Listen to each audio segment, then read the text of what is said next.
time, yeah, making a difference, one cup at a time. Tea time. So be sure to grab your tea, grab a seat, and tune in to Miss Liz.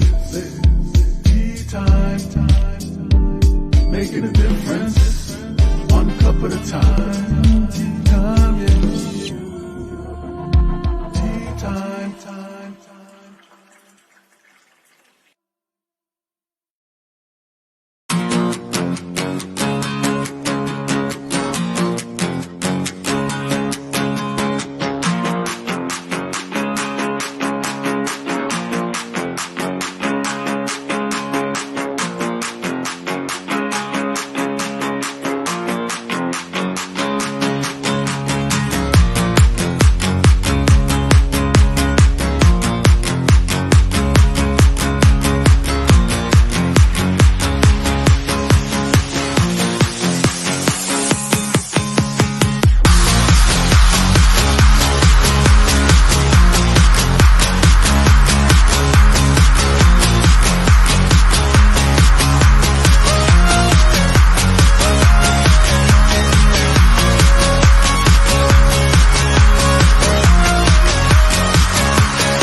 Well, good morning and welcome to Tea Time. That's right, we are back. And guess what? We are hitting the 100th episode. That's right, you'll see the big 100 on the screen. And I have my incredible co author sister from Sacred Hearts Rising. That's right, we wrote in Sacred Hearts Rising book 4, Courage Under Fire. Go out, check it out. It's on Amazon. Her story is in there. And this morning, we're going to be talking about her story. And I really wanted to make Angel number 100. There's a reason why I did that, because I wanted to show her that she does have a story to make a difference. So, and I wanted to do an extra special 100 episode with a sister. Why not, right? Because that's how Miss Liz rolls. So again, I want to thank everybody for tuning in. This is the 100th episode of 2023. This is the biggest year for Miss Liz on Tea Time. And I want to thank all the countries who have been downloading and supporting all of my guests with your downloads, because you do make a difference. We're heard on over 37 different countries right now. We're being downloaded all over. So all of my guests are being heard and seen all over the world. So again, this book is on Amazon. Go out, grab your copy. There is incredible stories in here, angels in here, and her story. If there's a will, there's a way. No, let me see. I have it there. There's a will, there is a way. That is what her title is called in the book. So we're going to be talking about that. We're going to be talking about her transformation and becoming a best-selling author, how that feels, because I know sometimes it can be overwhelming for us when it becomes our first time. I know in 2017, when I became my first international best-selling author, it was like really weird. I was like, oh, really? This is how this feels? Okay. So I want to ask her how she feels about it, because it's her day. It's her day to shine. So a little bit on Angel. Well, I haven't really I met Angel in person, I think in 2019, the last time I went to Edmonton. I believe she was there with Daphne, another co-author sister, and we got to meet each other. I'm not sure. Angel will let me know if we have met in 2019 when she was at the Sacred Hearts Rising Summit. I think you were there. No? Okay. So we haven't met in person, but we will one day, because that's my goal, is to meet everybody. So a little bit on the Angel Bounds. Comes from a small town in Alberta. That's right. She's a Canadian girl, guys. She always tries her best to learn and to do new things. And when in doubt, she will just wing it. Angel Angie is a mother of 5 beautiful and amazing children who were born to teach her about love. She's also an animal lover who has taken in rescues. Angie shares much kindness and healing with every heart she touches. Truly an angel sent from heaven above. She enjoys sharing love through blessing blankets she makes for others. You can usually find her behind a sewing machine or hiding under a blanket she just finished crocheting. Angie enjoys her healthy lifestyle. Her biggest dream is to record a song, which I want to talk to her about, because that's pretty cool. And her biggest dream is to record a song. I'm repeating myself here. We are this morning on the 100 show. Miss Liz has got a little bit of bloopers here going on. but she knows there are so many more adventures to come. So let me get Angie in here, and we're going to sit and spill a good, strong cup of tea with you this morning. And if you have any questions, please leave them in the comments. Please subscribe to the YouTube channel. And check out Miss Liz's platforms at www.misslizsteatimes.com. Let me get Angie in here. Let me share a good, strong cup of tea because I see her sipping on some tea. I think maybe coffee, but that's okay. Let me get her in here. So let me welcome Angie. Welcome, Angie. Hello. So, Angie, I have a few questions for you this morning. So, I want to get started with who you were as a little girl and who you are now. I don't really remember much of my childhood. So I'm spent most of it in like survival mode, and now I'm thriving. So, Angie, what got you to write your story? I want to. Sorry, I'm emotional. Nope, that's okay. On tea time, you're allowed to cry, you're allowed to laugh, you're allowed to giggle, you're allowed to be you. I guess I just spent most of my adulthood struggling really bad with massive health issues. And I wanted other people to realize that you can take your life into your own hands and thrive with it. Like you can get healthy. So, how long did it, Angie, to get healthy? Um, a really long time actually. I struggled. I had a knee brace, I had a cane, I was in a wheelchair. And that was in January of 2017. I weighed over 320 pounds, and I had like 3 years left to live. So I just went to a doctor's appointment, and he belittled me really bad.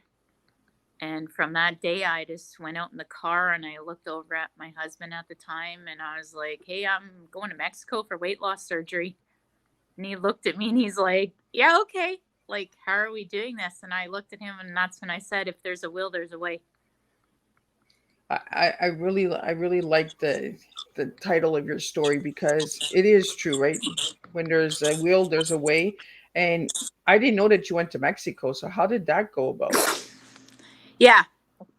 So I had a friend who also went to Mexico and had the same surgery done. And I just texted her out of the blue and I was like, "Hey, where did you go?"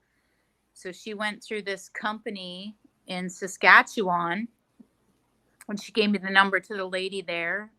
So I texted her, and then everything just happened. Like within a week's time, I was going to Mexico for weight loss surgery. So how does that work, Angie, over there? Like, is it like a 3 month hospital stay? Like, how long do you stay in Mexico? 3 days. Oh, Yeah, I had a vertical gastric sleeve, which they removed 80% of my stomach. So I was left with like a sleeve, like a banana. It can hold up to like 1.5 cups to 2 cups at a time. I can't drink and eat at the same time. And everything just went amazing. It was the best experience of my life. And everybody that I talked to about it, they're like, "Angie, are you serious? Like, dude." And I was like, "Yeah, I'm serious. This is actually going to happen." They're like, "Well, what if this happens?" And I was like, "That's not going to happen." And I was like, "This is my story, man." I'm like, everything's just going to go. And it did. I think the hardest part about it was the liquid diet and almost wanting to like hurt people when they ate in front of me. yeah, Because, that's got to be hard, right? Like, there's got to be a lot of adjustments and transformation and you know, new ways yeah, of living too. totally. And when I went to Mexico the day of my surgery, I weighed in at 273 pounds. I was no longer in a knee brace, and I didn't have to use my cane. And that was my goal, to like be able to walk to go on the airplane to get there. And also, we had no money Like we had nothing at that time, and it was like just this dream that I had. And some amazing people from our church donated us some money, and it was the exact amount of money we needed for the airfare to get there. So that's why my story is, if there's a will, there's a way. Because, you know, I mean, you don't have a lick of hope, but you have a dream, I guess. That's kind of why I wanted to share my story with people. Well, and it gives people the inspiration of holding on, right? Yeah. Like there is hope out there. So how did it feel to become a best-selling author? I still haven't even let that sink in yet. Right? It's a lot to process because we're still the same individuals, we're still the same people. It's just we have that, you know, to add to our bios and add to our you know, resumes that we've done this, we've shared our stories. So uh how is it for your family and that to find out that you wrote your story? They're really proud of me. My family is. But like for me personally, I literally am like, yeah, I wrote a book, or I wrote a story in a book, and I'm like, that's about as far as it went. Because even to today, like I sit there and stare at this book, and I just cry half the time. I was like, you did this, like wow. Yeah. Yeah, that was one of my dreams as a child too, is to be a writer. So how did you find out about Sacred Hearts Rising? Daphne. I knew it was Daphne that you were connected to. Daphne is an angel, man. If anybody hasn't checked out Daphne, check out Daphne. She has a book, Oh, you do her own you. book out there. Yeah, you do you. I have to get her on here for that book, you know, because she's an amazing soul. She's got a good heart, that woman. Uh, so did we ever meet in person, or we haven't met in No, we person? haven't met in person. So Brenda needs to do a summit. She needs to get us authors together so that we can all get together again, Oh, right? that would be cool. Yeah. I think with COVID and everything that happened, everybody just kind of went all their different ways. So, uh, Yeah. so when the book came out, when you were writing the process, was it like going through it all over again, Angie? Or Um, to be honest with you, I got really scared in the process and I gave up. I was like, dude, you can't do this. Like, what are you doing? And Brenda talked me out of it and told me, she's like, no, girl, like, you got to do this. You have to do this. You got to do this. This is part of your story. And I actually finished it. So, yeah, I've realized a lot in my life that you can't just give up and throw in the towel, even though how bad you want to, and you can't run away from your problems. You should yeah, just face them head on, which is sometimes really hard to do. But yeah. Brenda's a good mama bird. Like she'll push you when you need to push, and you're like, oh, I don't want to do it. And she's like, just do it. yeah, I needed the push off the whole cliff, man. It's like, Angie, just do it. I'm like, are you sure? I just want to be invisible. Like, yeah. Yeah. I've So let's also talk about realized that. Let's can't be talk about that, invisible. Angie. Yeah, let's talk about that invisible syndrome. Oh my gosh. I was raised to like be invisible. It's like as you're just supposed to be seen and not heard, right? So I've spent most of my life that way, and that's why I was so big, and that's how I got so big from like um abuse and like verbal abuse from my mom and stuff like that. And I hid because it's like, you don't like fat people? Well, okay, we'll just go eat this cake over here and gain 20 more pounds. Like, I don't care if you don't like me. I'm not here for you to like me. So yeah. And being a skinny person, from after being that size, I find myself, people look at me and they're like, why do you dress like that? Why are you wearing such a big hoodie? And I'm trying to be invisible. Like I'm still trying to hide. And I was like, it clicked in, and I'm like, oh, okay. Like, so I still try to hide and be invisible sometimes.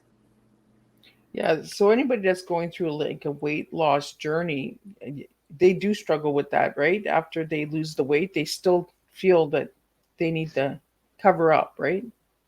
Oh, I totally do it. Like my arms, I have the worst hangy skin on them. And some people I feel really judged by. So you usually see me wear like a hoodie or something to try and hide it. But then I'm like, really? Like, I don't really care. If you don't like to look at it, don't look at me, because, it's part of me, and I'm not going to get that surgically removed. So deal with it or don't look at me. But I also went and got a tattoo, a memorial tattoo on my upper arm. Okay. And as you say, part of the invisibleness for me, it was so you would look at the tattoo on my arm and like not see the hangy skin type thing. You would see the beauty rather than the what you want to like portray as not beautiful. So what kind of tattoo did you get? Oh, it's got a clock in it. Oh. Okay, I'll try and set this down. I'm always interested in tattoos because there's always something that represents the tattoo. Well, for most people, some people, they just, oh, wow. Angie, that's gorgeous. Oh, that way. And the sunflowers, because even though a sunflower gets sad, it still looks at the sun.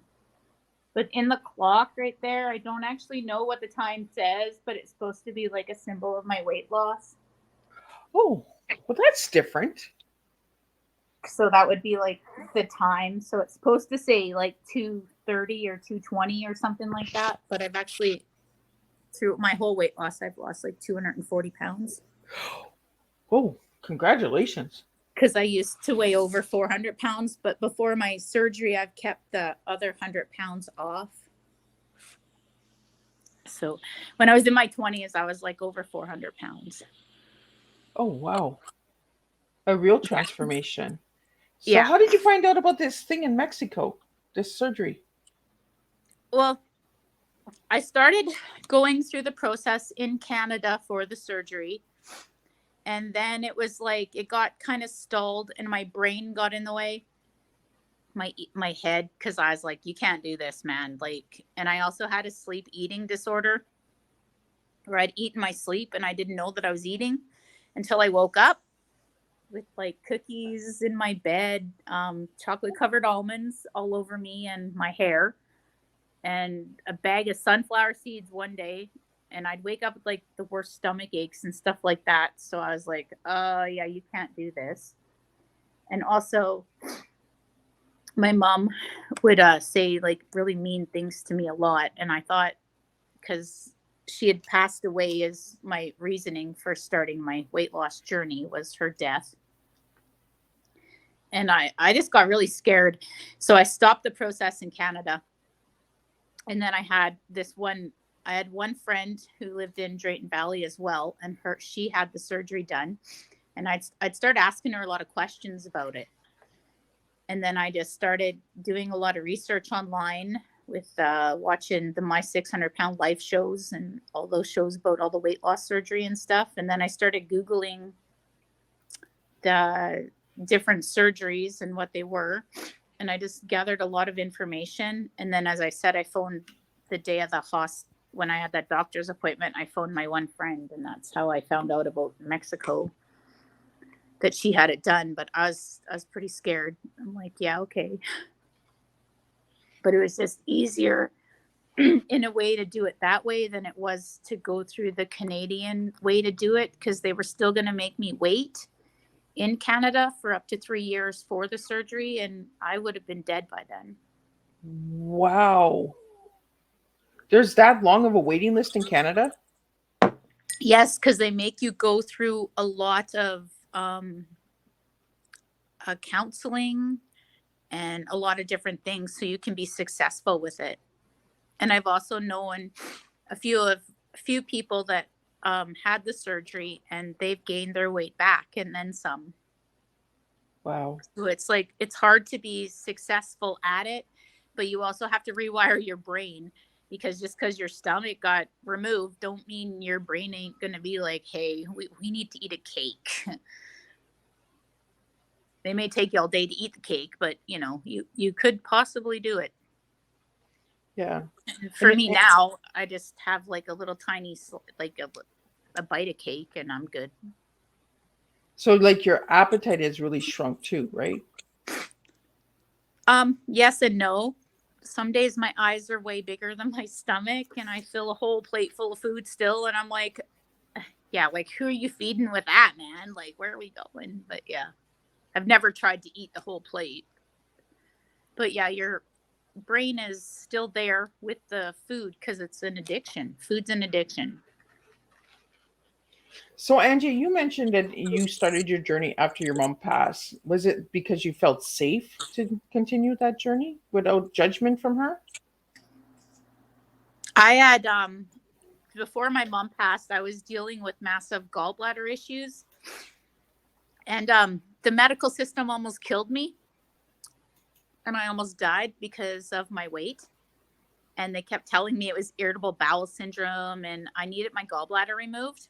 I had a gallstone stuck in the entrance of my gallbladder for 4 years. 4 years. I had dealt with gallbladder issues since the age of 8. And I couldn't even drink a glass of water. I was going into gallbladder attacks, and it started happening because I lost 30 pounds. And that's what triggered it. So I was dealing with that when she'd passed away, and I was waiting to go in for gallbladder surgery to have it removed. But I had to fight with the medical system for that. And I finally found a doctor in Red Deer that was like, dude, you need your gallbladder removed. And I was like, yeah, I know. But like, are you going to help me with this? And he looked at me and he said, I can, but you have to wait like 7 weeks because it's so inflamed that we can't do it right now. Wow. So yeah, so after I got my gallbladder removed is when, because you can't eat a whole lot of those foods and stuff like that. But after that's when I started going to like kickboxing and doing all that type of stuff. But it really was empowering because it kind of was a thing where she had left and I was able to move forward from it because I felt like I had nobody to hold me back anymore. And I had my kids, just looking at their little faces, you're just like, oh my gosh, we got to figure this out. So Angie, the reason why I asked why you shared your story after your mom passed, because I was like that with my dad too. I felt like I could write it without being judged or without being, scared to pull that story out. Especially when we come from abusive parents or backgrounds, we kind of protect the abuser.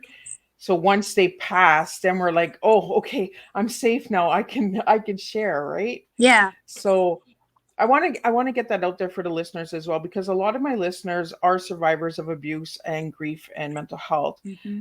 And weight loss is a part of mental health as well, because you had to go through learning how to reprogram and rewire yourself, correct? Yep. So the struggles that you had when you were writing your story, Angie, and Brenda pushed you down over the edge and told you, no, get this done. Because that's what Brenda does. Brenda just pushes.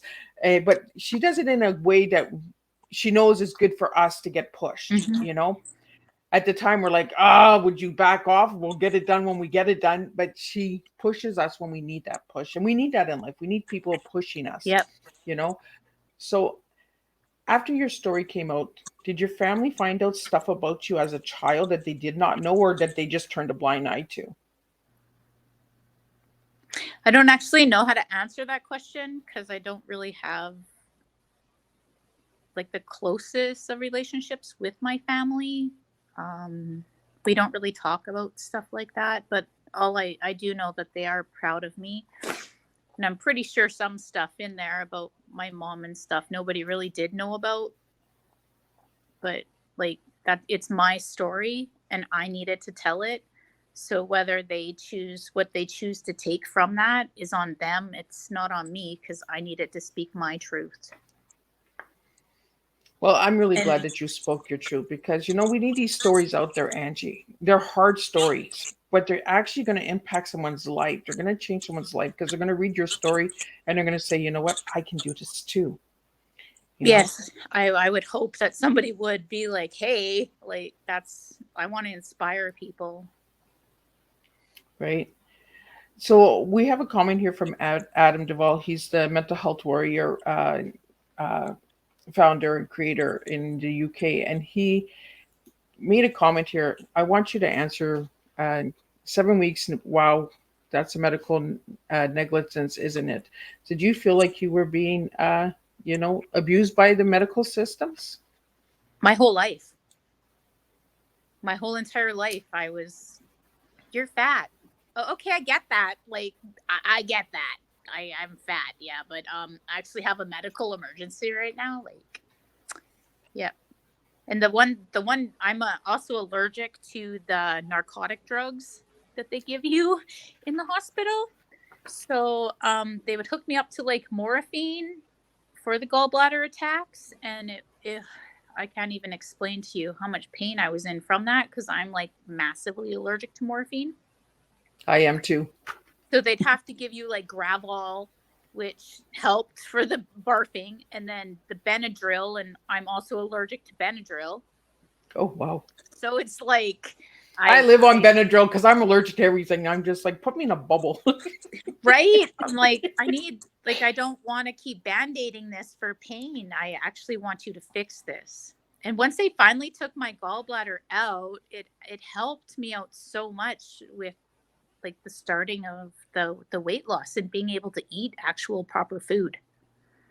Because at a certain point, your stomach just stops digesting your food properly because it's like malnourished, and it won't absorb your vitamins and stuff like that.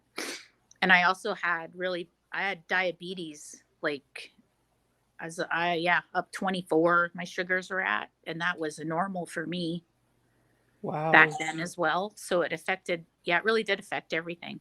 I was just a walking medical like heart attack waiting to happen, basically. Yeah, I was just reading about that you were diagnosed with diabetes type 2, which I was just diagnosed with. For anybody that's out there listening, what is diabetes type 2, Angie? It has something to do with your pancreas doesn't produce your insulin properly. And when it does that, it like shuts your systems down, and you don't even have to eat sugar to get high sugars, but it affects you a lot. So many people nowadays are walking around as diabetics and not even knowing it. I've also diagnosed 4 people as diabetic, and they went to the hospital and got tested, and they had full-blown diabetes. Wow. I can smell it from them. Some people, you can smell the Yeah, sugar I've been told that you can smell it on the body. It's almost like you have a sweet odor that Yeah. shoots off, right? Yeah. My I'm separated from my husband at this moment in time, but last year I diagnosed him as a diabetic. I was like, you need to go get your sugars checked, and he was like, he's done a really good job lowering his sugars, but he was full blown diabetes, and his sugars were up at like, they were so high he should have been in a coma. Wow. So is your diabetes under control now, Angie? It's gone. It's gone. Yeah, I'm no longer a diabetic. I'm no longer on high blood pressure medication. Awesome. I'm no longer on any medication. I just take my vitamins daily.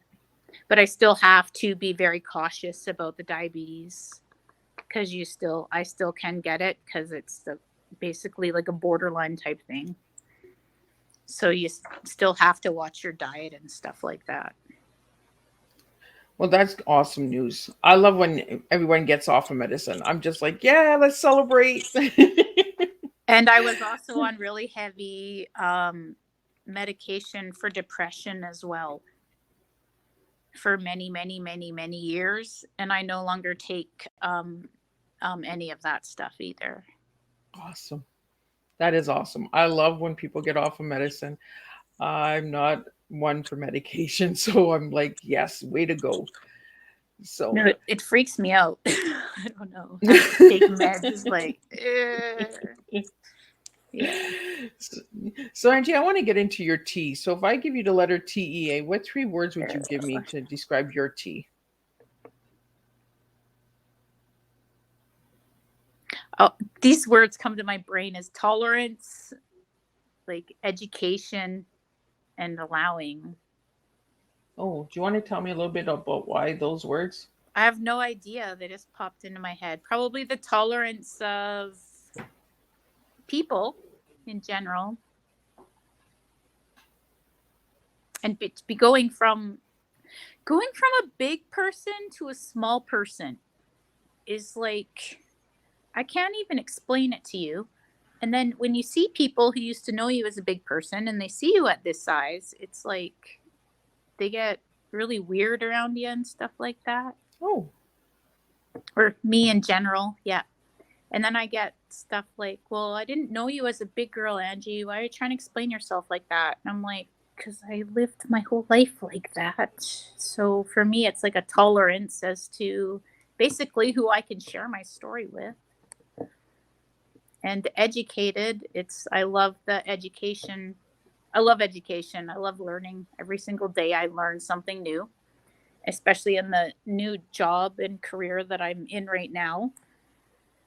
And allowance would just be allowing love in again, to just allowed to be loved, share my love and allow it to come in as well. See, and this is how your tea works. Like people, it's that simple. It just pops in, and then it's like, that's who I am. That's my tea. Because I can't tell you what your tea is, Angie, because I'm not the one living your story, right? So, and that's why we serve the TEA, because we show people that we have different flavors and blends, different words that describe who we are and what we've gone through. And people do judge us, right? Because if they don't know us in the past and then we talk about the past, they're like, but I never knew you back then. So why are you telling me? Well, because it's part of who I am. Right? Right? Let me give you a little of who I am. Like, we're not trying to go back in the past. We're just trying to tell you who we were before and why we are the way we are now today. Yeah, it's like part of your learning process to get educated. It's like, oh, right. I don't know. It's like, why are you the way you are? You can't really be like, I don't know, but it's like, well, I don't know. So, Angie, in your bio, you said that your dream is to write a song, to record a song. Have you written a song that you would like to record? Not yet, but not yet. I hear music in people. Certain people, I hear music in them, and it allows me to become closer to them in a way, because it's like I can hear your song. They're like, what are you talking about? And I was like, I don't know. I hear music in you. And it's like, it's rewarding for me as well to be that way. I'm just an individual. I see things and hear things and all kinds of stuff. But so if you could write a song, what would you call it? It doesn't have a name yet, but it's like, you know what, that could be the name of it. It doesn't have a name yet. That's a perfect one. That's actually a good title. It doesn't have a name yet. That's different, and I love different. So that's just the way, it doesn't have a name yet. That's got a ring to it, Angie. Like, I think that would be like your song. Like, it doesn't have a name yet. Let me get there. Let me transform. So, Angie, I asked you your favorite color, and your favorite color was, well, you said you like all colors. Yes. And then I asked you to give me one color, because I remember that, because you was like, Liz, I like all colors. And I'm like, okay, but if you had to pick one color, what color would you pick? And you gave me red. So why red? Because it's a primary color. And, oh my gosh, I keep getting texted, sorry.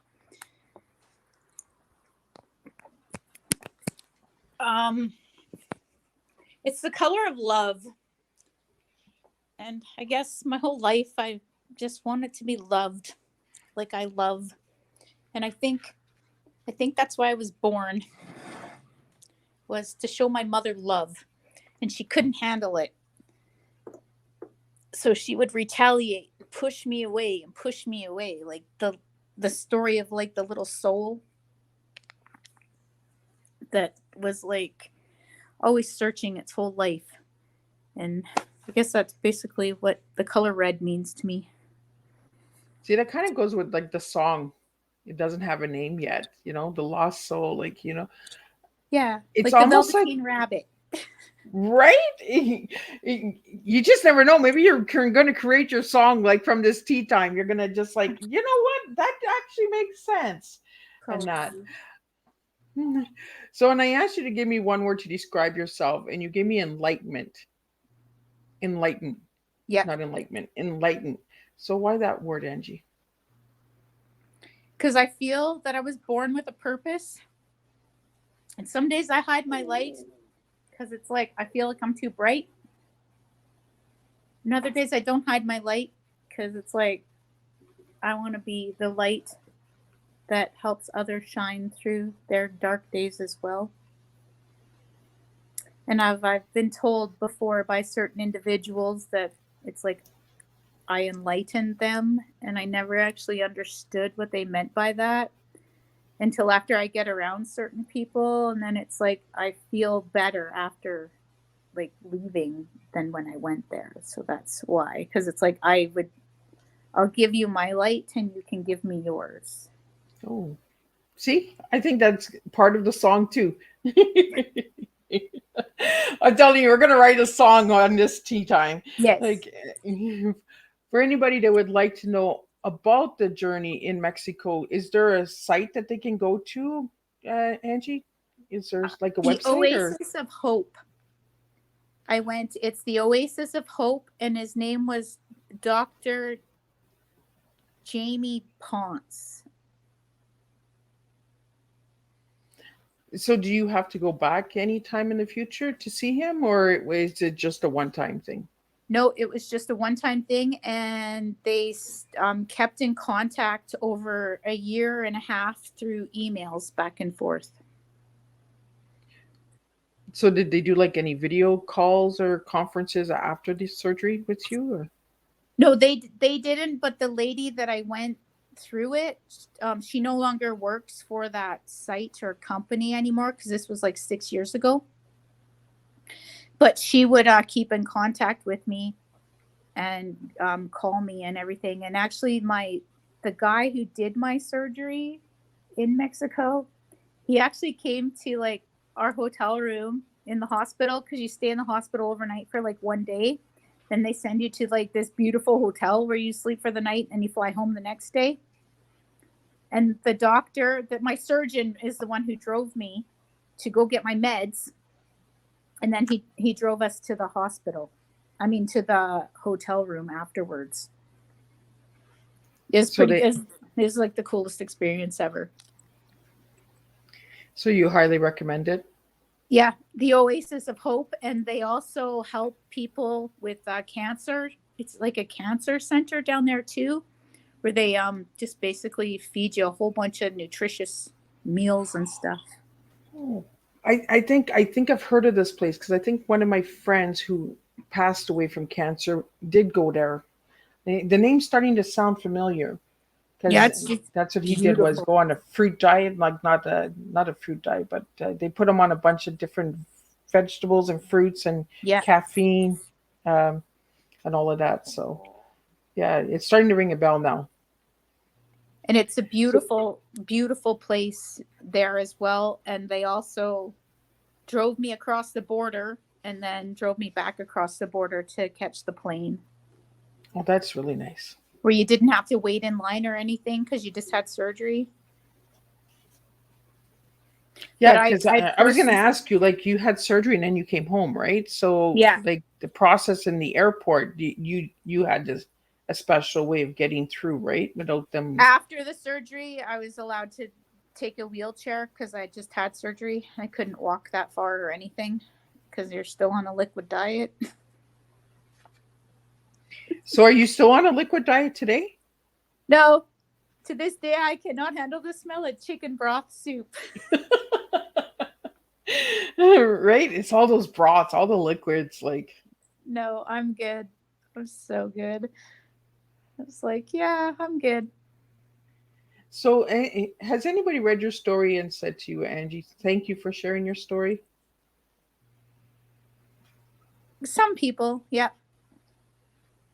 As I said, I hide it still. Probably shouldn't do that. I'd like to share it more.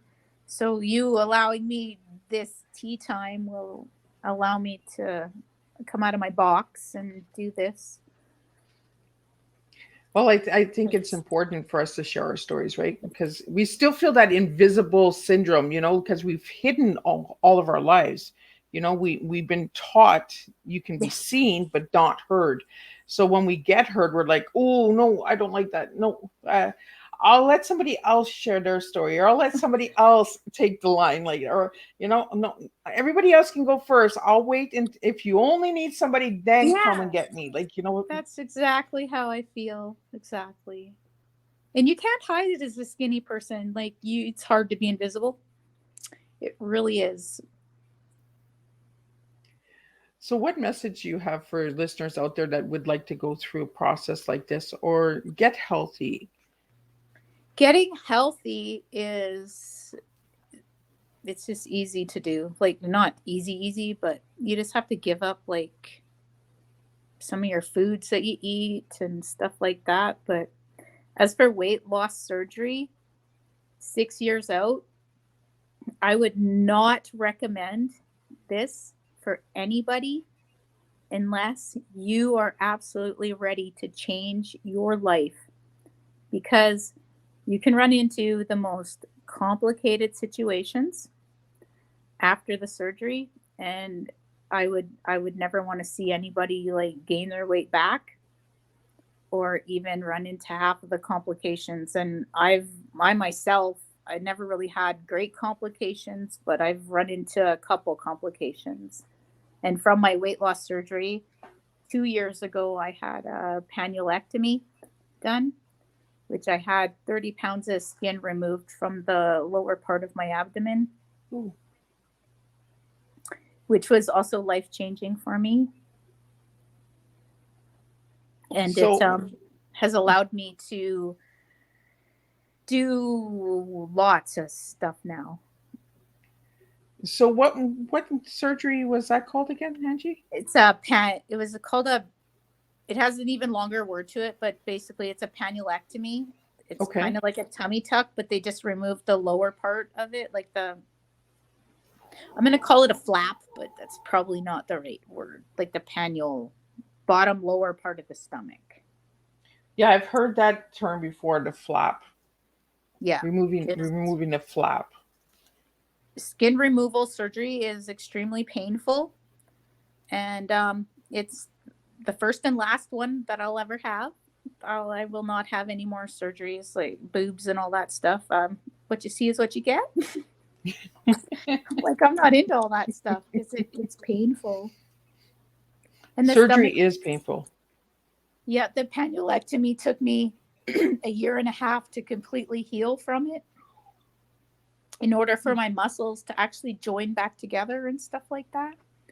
And even to this day, it's been like 2 years since it happened, but even to this day, sometimes when I go to stand up, I'll get off balance and I'll just want to fall forward. Oh, wow. You have to relearn how to like hold your hips up and your butt and all this stuff. You even kind of have to relearn how to walk to have that much of a difference on your body. Wow. And did you have that done in Canada? Yeah, that I did at Camrose. And his name was Dr. Leone. And he's an amazing little dude. Yeah, he's so tiny, you just want to put him in your pocket. And as they were rolling me into the operating room, he's looking at my stomach and he's got the Jiffy marker out. He's all marking it up. And he's like, well, Angie, I don't actually know if you're going to get a belly button. And I was like, and then I told him how much weight I've actually lost. I was like, well, I've lost over 240 pounds. And as they're wheeling me into the surgery room, that's all I heard. She's lost over 240 pounds and she's getting a belly button. So I woke up with a belly button and I'm like, how weird. Like I didn't really want one, but it was a weird experience, I guess. But one of my favorites. Well, explain the belly button, because some people don't have the belly button when they have their skin removed. Sometimes they can't put it back in because of how much excess skin there was. And okay. I had so much hanging there that he's looking at it like, I'm not sure if we can do this, but he did it. He did a really good job too. It looks weird, but whatever. Yeah. Wow. So Angie, I want to get into some of your favorite hobbies and things that you do. So you rescue animals. So what kind of animals do you rescue? I don't right now because I live in an apartment. But I had a few bearded dragons. I had like 3 of them. At one point in time, we had 4 of them. And one of them he was 3 years old, severely neglected. And I didn't realize that nobody'd fed him in a while. So I go to put my hand in the cage to feed him a worm, and he actually bit me. But it wasn't his fault at all. It was mine for because you shouldn't be so. But anyways, we made up, and he was my buddy for the longest time.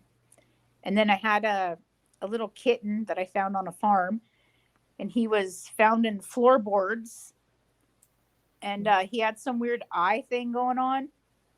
So the little boys, it was at these little boys' house. So they kept bringing me this cat, and they're like, Auntie, you gotta.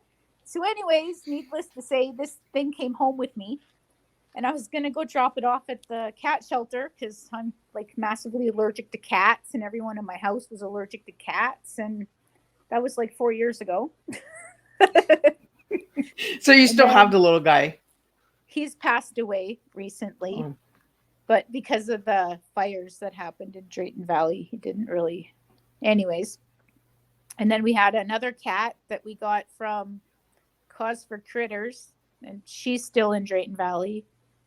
And yeah, probably a couple dogs, and I don't know. I love animals. One day I want to own a chicken, and his name's going to be Cornelius. Oh, I like that. That's a nice name. Yeah. Because the chicken on the cornflakes box, the Kellogg's cornflakes box, his name is actually Cornelius the Rooster. Yeah. I didn't know that. I just learned something new. In love with him for ever. So since I was little, I wanted a chicken. So yeah. So Angie, I want to talk to you. You have 5 beautiful children. So what have your children taught you about your journey and their journey with you through the process? My older children have taught me love and how to forgive. And they are the most amazing older children ever. They are they thems. And that was a whole process that I had to rewire my brain to accept. I said a few words that I should never have said because I was raised in a very religious environment and had my own opinions. But I love them and they love me, and we now have a great relationship. And my son, my firstborn son, was born to save my life. He's my joy. And my oldest child, I call them my hope. My second-born, I call them my love. And my third would be my joy. And my fourth is born to teach me patience. And my fifth, he was born in my heart. I don't say the word stepson. He was born in my heart. And he was born to show me faith. So they really have taught you a lot. Oh, totally. And they still do each day. Yeah. Because our children are born to teach their parents things. Because in my opinion, when I had them, I was like, oh, well, you're born a girl, so you got to do girl stuff, and girl and that. And it's like, no, we're going to rebel because and then I found all that stuff out, and I was like, ew. Okay, so you're basically born to live your own life, and just for me to love you for what you want to be and what you are, because I can't transform you into something that I want. Okay, I gotcha. Yeah. Parenting is really hard. It doesn't come in instruction books, we learn. And Angie, was it hard for you to be a mom because your mom was hard on you? I didn't. I lived, my older kids didn't really live with me. They were kind of taken away and kept away from me for reasons unknown to all of us. but we have a great relationship today because of it. And when you say that, the only thing I ever wanted to be in my life since I was 5 years old was a mom. So I could be a better mom than my mom was to me. And through my mother's death and the healing process of it and my own weight loss surgery, I realized a lot about my mom. And I realized that she was born into a really crappy situation herself. And she didn't know anything, and she didn't know any better. And she just tried to raise us to the best of her ability. So it's like she did the best that she could. And I don't think she actually physically knew the amount of damage that she did to me. But she also chose to die with me. And her and my stepdad always called me their favorite daughter. And I never understood why until the day that they both died. Because I was in the room with them when they both passed away. And they chose me to pass away with. And it enlightens my heart. Sometimes we have our scars and we have our, our struggles in life and journeys from our parents. And when it comes to that time, I think they want peace, right? They want to make peace before they pass. And it's nice to know that they had you there. It puts closure as well, right? Because you're like, thank you for giving me this opportunity to be here to say goodbye. Yes. And with my mom, I needed that because her and I had this big fight before she passed away. And she said 3 of the meanest words to me that I held on for like the longest time and believed them, but I don't anymore. Today, I realized through my mom's life that I was born to love her. And I guess I just loved her a little bit too much, and it scared her half to death. So she had to push me away because she couldn't handle it. Yeah. And that's how sometimes I feel about my children too, right? It's like, I can't really handle it right now, but we can talk and stuff like that. And it's really good to have that realization that, some people can't handle love. But it's that generation cycle, right? The patterns, that's why I always try to understand people when they hurt, when they hurt me. I'm always like, okay, what did they have to go through? Why are they being like this? Like we have to sometimes look back and say, you know what, maybe this is all they know. Yeah. Maybe they were never taught different. So we're bringing in love and we're like, we love you. And they're like, oh, get away. Like, it's different for them because they never got it. They never received it.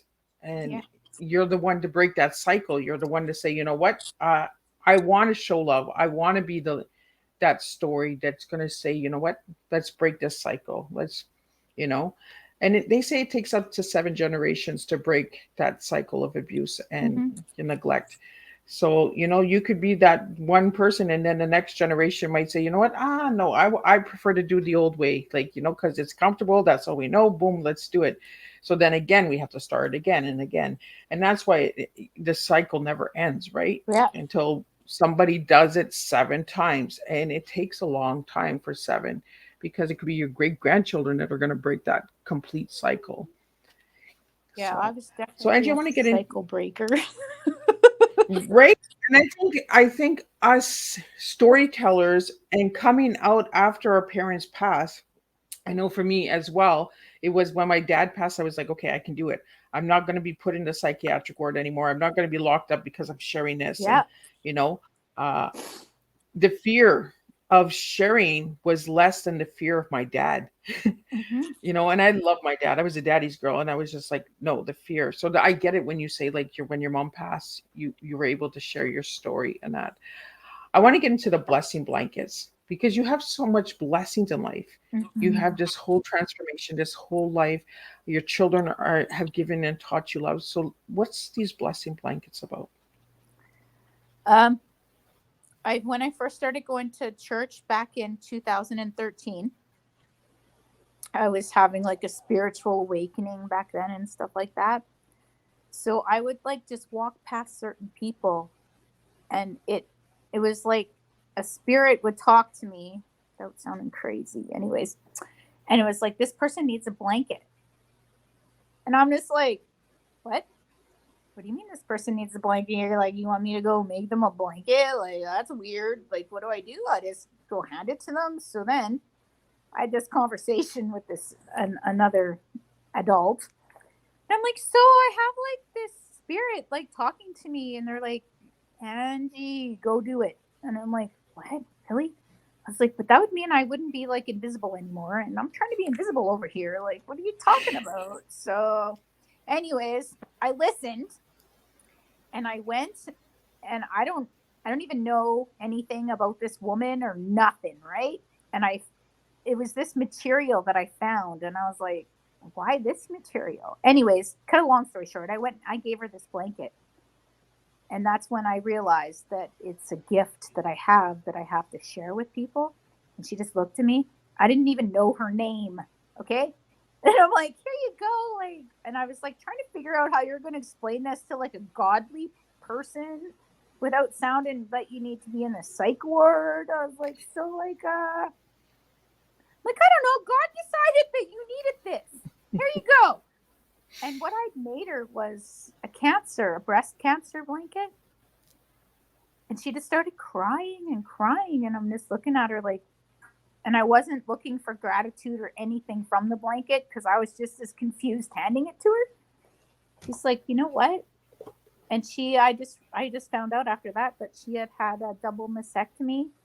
And she had breast cancer, and she'd been praying and looking for an answer in prayer. And I was the one to give that to her type thing. And I'm like, ew. Okay. So I was like, and then it was like, here's your calling.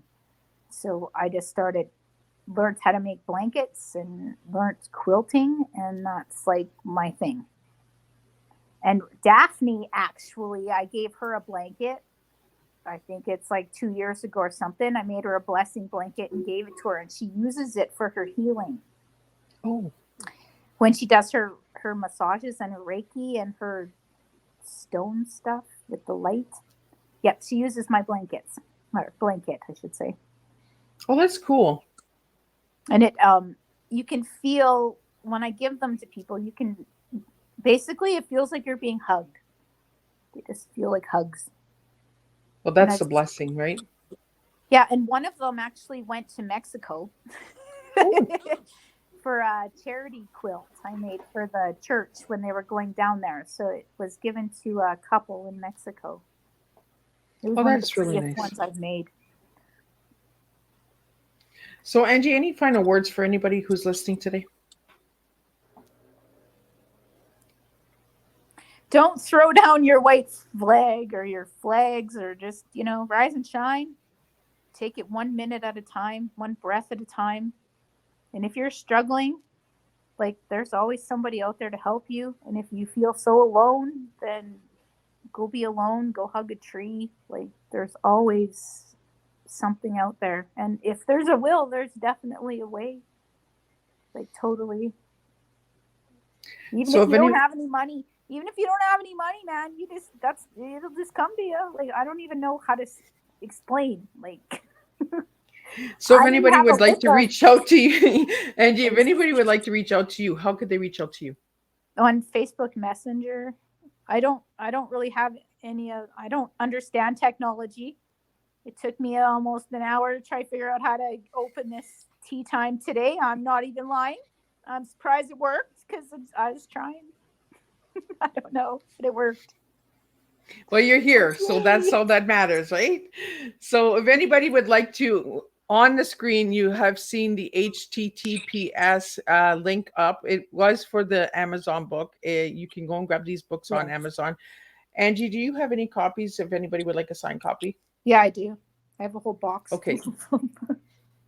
So if anybody would like to reach out and have a signed autograph one from Angie, go ahead and reach out to her on Facebook. Again, check up on Amazon. These books are all on Amazon. They are in Barnes & Noble, Walmart, all of those good places. Sacred Hearts Rising is a 4-book series, and this is the 4th book. So again, Angie, I want to thank you for sharing your story in this book and getting us to connect and getting us to know each other. God put us together for a reason, and we have a lot of similarities in our stories that I wasn't aware of. So I want to thank you for sharing that. So I will be back at 3 p.m. Eastern Standard Time for the second tea time today from Scotland. And then we'll be going into United States. That's right. So this week I am doing the country girls. We are going to 3 different countries, Canada, Scotland, and USA. So stay tuned for that. And again, I want to thank everybody for the 100th episode. And thank you, Angie, for being my 100th guest for 2023. And I am truly blessed to have you sit at my table and share your story. So until then, I will see everybody at 3 p.m. Eastern Standard Time, and keep serving your tea. And that's how we make a difference in the world. Yes. Thank you.